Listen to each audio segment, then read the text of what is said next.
the daughter of two lovely people who are living with Alzheimer's disease. I'm also a documentary maker, and I very much want to use my experience to try and make a series of films that will support other people like me, and perhaps people who come in contact with people living with dementia in their work, to understand better how to support people to give them a good life with dementia. Because as anyone who knows who lives with it, it can be deeply frustrating, both from my point of view and often from my parents' point of view. And speaking of my parents, this is Pauline, who was an art teacher. Dementia. Dementia. It's when you forget. You forget everything and you can't remember where you put something. You can't remember people's names. Can't remember your own name sometimes. I think, what am I called? I thought, I better give myself a nickname. I haven't done that yet. Hi. And this is Clive, former architect. I was fast asleep. Oh, were you? Yeah. These are the guys. This is Sean. How are you? Sean. Gary. Gary. Hello. Tim. Tim. This is Clive. This is Andrew. Andrew. And you know me. What ho? We're hoping to do a bit of experimental filming today. We're using our eye tracking system, which is a mobile system that the subject can wear. So this is what we're going to be doing with you today. Oh. And if you see the spot, that's showing you exactly where Tim is looking at any given point. I see. And you see how it moves about and it follows where he's doing. On the inside, pointing at my eyes, are loads of infrared cameras. So this is what we're going to have you wearing all day. Keep an eye on what you're keeping an eye on. There are lenses that match the prescription in Dad's glasses. We're getting first-hand experiential information from the person rather than looking at it from a third party's perspective, like a carer's perspective or a family member's perspective. I'm tickled by all this gear. Once the glasses are lined up, we're good to film an increasing challenge for Dad, making a cup of tea. And knock it on, that red light, that orange light comes on. The tea is in here. Oh, that's coffee.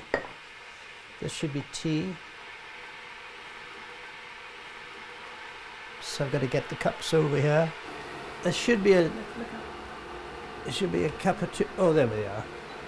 Right, I'll take that as a for instance. You need two, don't you? Two. You and Mum. Oh, of course, of course. The tea.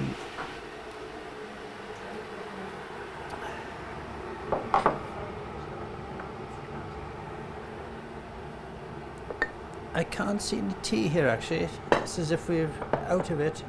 It's in those cupboards.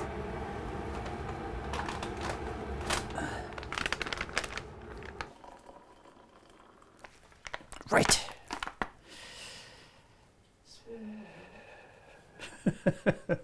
Now,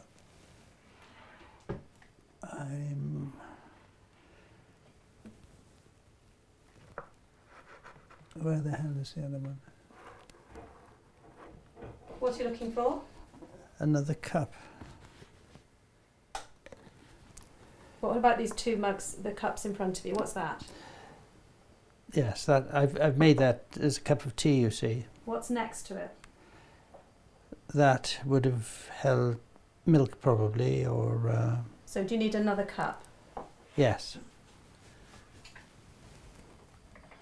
There we go, that'll do it.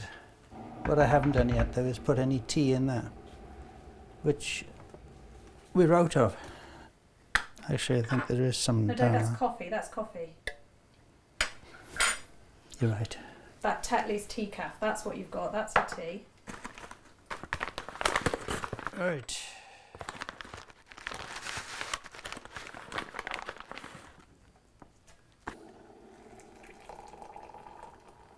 Which cup would you prefer, Pauline? The white one. The white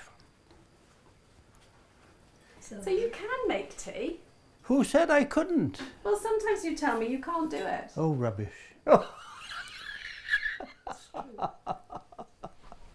So what do you see? Really interesting bit was when you was looking for the teacups, and they were right there in front of you, but there's a lot of distractions on the counter, so you kept looking at the coffee and all the other things there, so they were distracting you away from the thing that you were actually looking for. So that was interesting, and we can see that on here. Maybe then it's an argument for keeping surfaces uncluttered, because this house is very cluttered. Yeah. And I probably need to come in with a big bin liner. When we play this back, we'll be able to get kind of a map, almost like a heat map of where Clive has looked, so we can tell the objects that are distracting most, maybe. Perhaps you should drink your tea now. Mum's experience of Alzheimer's disease is completely different to Dad's. I make mistakes. What kind of mistakes? Forget where things are, because I'm in a new house, if you know what I mean.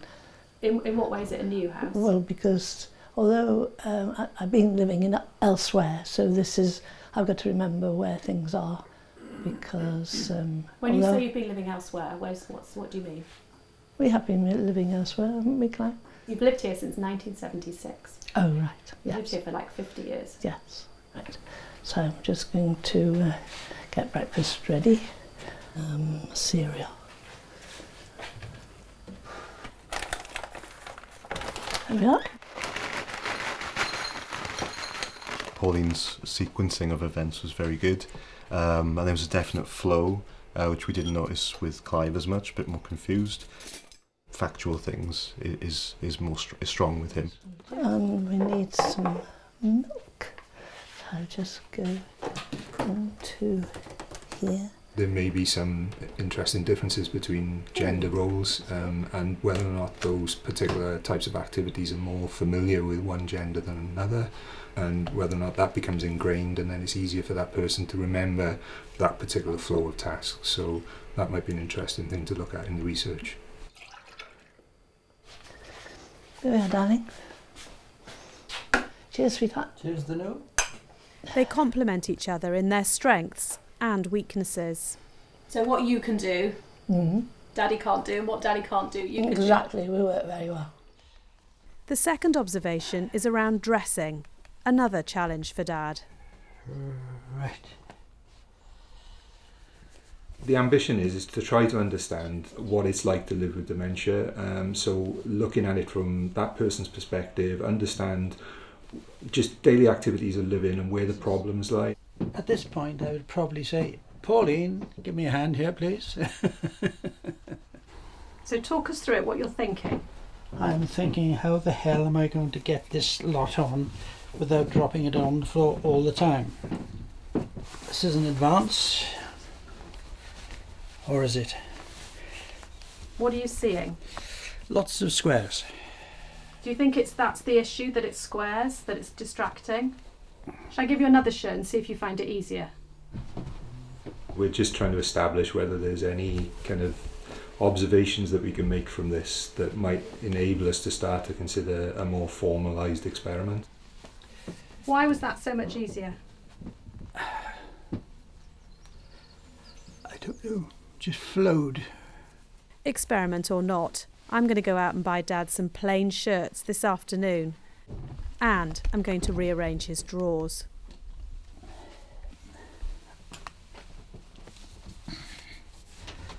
Oh no. I think the most interesting thing from my perspective was that point at which the socks got interrupted by the pants. No, Dad, that's a pair of pants. Daddy, it's pants. Pants right, no good. It had interfered with the process of putting the socks on. It's an interesting observation because it means that perhaps the way things are ordered might help reduce that kind of conflict. You're just telling me that I must look a right prat. We're just interested to find out what you were thinking. So please could you make a cup of tea? 2 cups of tea again, please, Dad. Right. To test the effect of reducing clutter, I've cleared the kitchen surfaces and we're going to replay the tea challenge, just to see if it makes any difference. Switched on. Where's the tea? Here's the tea. I need a cup, and I will get a cup over here. That'll do it. There she blows. I was lucky. We've got 2 cups.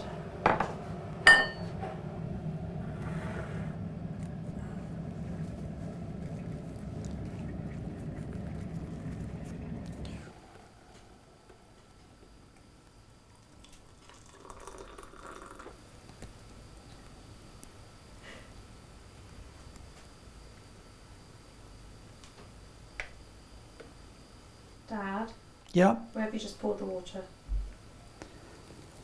into the...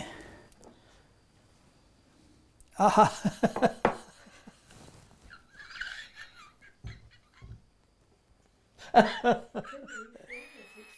I wonder if that would happen if the tea caddy was a different shape or a different material, or if it was fixed to the side of the wall, like if they were kind of built in, so you couldn't pull them into that situation, you know? It'd be interesting to see if colours make a difference, because the orange, his eye kept on going back to it at first. So maybe there is a lot to play with in just how spaces are organised. I think there's lots that we can read into this, and lots of information we can gain about how the whole process is perceived by your father. There's a whole world of technology and resource, human, technical, that can come together to make something that could really support people to live well with dementia and the people looking after them to live well with dementia. But I'm interested in it insofar as it will help people like me, people working with people with dementia, to look after them better, to support them better. That's the purpose. Cheers. If you're interested to help us develop a series of films exploring ways to support people living with dementia, then please get in touch. Thank you.